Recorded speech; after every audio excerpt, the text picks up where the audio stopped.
बांग्लादेश के अंदर हिंदुओं पर हुआ अत्याचार तो योगी की आंखों से निकले आंसू।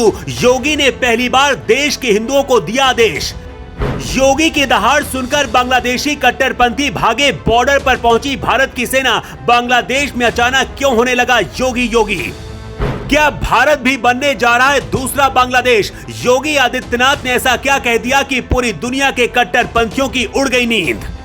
बांग्लादेश में जो काम पीएम मोदी नहीं कर पाए उसे योगी आदित्यनाथ करने वाले हैं। बांग्लादेश में हिंदुओं के साथ मुस्लिम खुलेआम अत्याचार कर रहे हैं। आरक्षण के नाम पर हुआ आंदोलन अब बांग्लादेश से हिंदुओं को खत्म करने तक पहुंच गया है। सैकड़ों बांग्लादेशी हिंदू भारत के बॉर्डर पर आकर खड़े हो गए हैं। सवाल है कि आखिर मोदी क्या करें?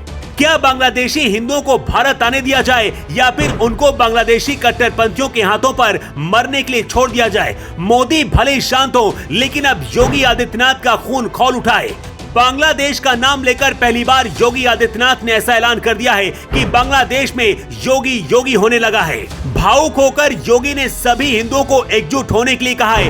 योगी आदित्यनाथ ने क्या कहा है बताएंगे। उससे पहले आपको बताते हैं कि आखिर कैसे भारत में भी बांग्लादेश जैसे हालात लाने की कोशिश हो रही है। बांग्लादेश में करीब 15 साल शेख हसीना प्रधानमंत्री रही। पूरा विपक्ष खत्म हो गया था। शेख हसीना बांग्लादेश को अच्छे रास्ते पर लेकर जा रही थी और पाकिस्तान से कई गुना अच्छी अर्थव्यवस्था भी हो गई थी। लेकिन वहां कट्टरपंथी मुस्लिमों को ये पसंद नहीं था। ठीक उसी तरह से जैसे 2014 के बाद से भारत में बहुत अच्छा बदलाव हुआ, पूरी दुनिया में भारत की चर्चा है, लेकिन सत्ता में बैठने के लिए अब भारत की राजनीतिक पार्टियां भी कट्टरपंथियों का सहारा लेकर मोदी को हटाना चाहते हैं। लोकसभा चुनाव के दौरान आरक्षण और संविधान को लेकर लोगों के बीच इंडिया गठबंधन ने अफवाहें फैलाई। स्वामी प्रसाद मौर्य जैसे लोगों ने सनातनियों का अपमान किया, हिंदू देवी देवताओं को गालियां दी, जिसका असर लोगों में हुआ और इसका नुकसान भी हुआ। लेकिन सच्चाई कुछ और है। भारत में विपक्ष किसी भी तरह से मोदी को हटाना चाहता है और इसके लिए कोई भी समझौता करने के लिए तैयार है। पंजाब में आम आदमी पार्टी की सरकार है, जहां खालिस्तान को बढ़ावा मिल रहा है। खालिस्तानी अमृतपाल सांसद बन गया है। बंगाल की ममता सरकार में बांग्लादेशी मुस्लिम घुसपैठ कर रहे हैं। भारत के अंदर विदेशी फंडिंग हो रही है और कट्टरता को बढ़ावा दिया जा रहा है। अगर हिंदू एक नहीं हुए तो बहुत जल्द बांग्लादेशी हिंदुओं की तरह भारत के हिंदुओं की हालत भी हो सकती है। बांग्लादेश में इस वक्त कोई भी हिंदू माँ बेटी सुरक्षित नहीं है। घरों में आग लगाई जा रही है, किसी को भी घर से उठा लिया जा रहा है। पीएम मोदी भले ही शांत हो, लेकिन अब योगी आदित्यनाथ का गुस्सा भड़क गया है। योगी आदित्यनाथ ने भावुक होकर पूरे देश के हिंदुओं को एक संदेश दिया है। योगी ने कहा है पूरी दुनिया बांग्लादेश की तस्वीरें देख रही है। भारत का पड़ोसी देश जल रहा है, वहां मंदिर तोड़े जा रहे हैं, चुन चुन कर हिंदुओं को निशाना बनाया जा रहा है। लेकिन इसके बाद भी हम इतिहास की परतों को ढूंढने का प्रयास नहीं कर रहे कि आखिर वहां ऐसे हालात क्यों हुए।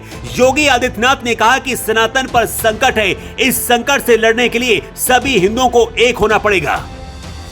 इस वक्त भारत के बॉर्डर पर सैकड़ों बांग्लादेशी हिंदू अपनी जान बचाकर पहुंचे हैं और भारत में घुसने का इंतजार कर रहे हैं। बताया जा रहा है कि योगी आदित्यनाथ ने पीएम मोदी से बात की है कि बांग्लादेशी हिंदुओं को भारत आने में मदद की जाए। क्या योगी आदित्यनाथ कुछ बड़ा करने वाले हैं? इसे समझिए। योगी आदित्यनाथ जब मुख्यमंत्री नहीं बने थे, उससे पहले से हिंदुओं के लिए काम करें। गोरखपुर में एक वक्त ऐसा था जब हिंदुओं पर अत्याचार हुआ करते थे, लेकिन योगी के आने के बाद सिर्फ गोरखपुर नहीं बल्कि पूरे पूर्वांचल में योगी का खौफ कट्टरपंथियों में था। यहाँ तक कि जब योगी सिर्फ सांसद थे, उस दौरान यूपी के मुख्यमंत्री मुलायम सिंह यादव से टकरा गए थे, जिसके बाद जेल भी जाना पड़ा था। योगी के सीएम बनने के बाद यूपी में एक भी दंगा नहीं हुआ, क्योंकि कट्टरपंथियों पर और हिंदुओं के ऊपर अत्याचार करने वाले मुस्लिमों पर योगी का बुलडोजर और पुलिस की गोली दोनों वक्त पर चलती है। अगर योगी देश के प्रधानमंत्री होते तो शायद इस वक्त बांग्लादेश में हालात कुछ और होते, क्योंकि योगी हिंदुओं की आंखों में आंसू नहीं देख सकते। वैसे विदेश मंत्री एस जयशंकर और इनमें से अजीत डोभाल कूटनीतिक तरीके से हिंदुओं को बचाने का काम कर रहे हैं। अब बांग्लादेश के हिंदुओं को लेकर योगी आदित्यनाथ ने कहा है कि सभी हिंदुओं को एकजुट होकर एक साथ लड़ने की जरूरत है। अगर बांग्लादेश के हिंदू एकजुट होकर एक साथ लड़ेंगे तो वहां कट्टरपंथियों को जवाब भी दे पाएंगे। अगर अभी भी हिंदू यादव, ठाकुर, ब्राह्मण और दलित में बटा रहा तो भारत में भी दूसरा बांग्लादेश बनते देर नहीं लगेगी, क्योंकि बांग्लादेश में तख्ता पलट आरक्षण और स्टूडेंट की वजह से नहीं हुआ, बल्कि वहां पर कट्टरपंथी मुस्लिमों की वजह से हुआ। जो अपने देश से पूरी तरह से हिंदुओं को खत्म करना चाहते हैं। योगी इस बात को समझते हैं, यही वजह है कि उन्होंने देश के हिंदुओं को संदेश दिया है कि अब वक्त आ गया है एकजुट होने का, वरना वक्त निकल जाएगा। योगी ने जो कहा है उस पर आपकी राय क्या है, कमेंट करके आप जरूर बताएं।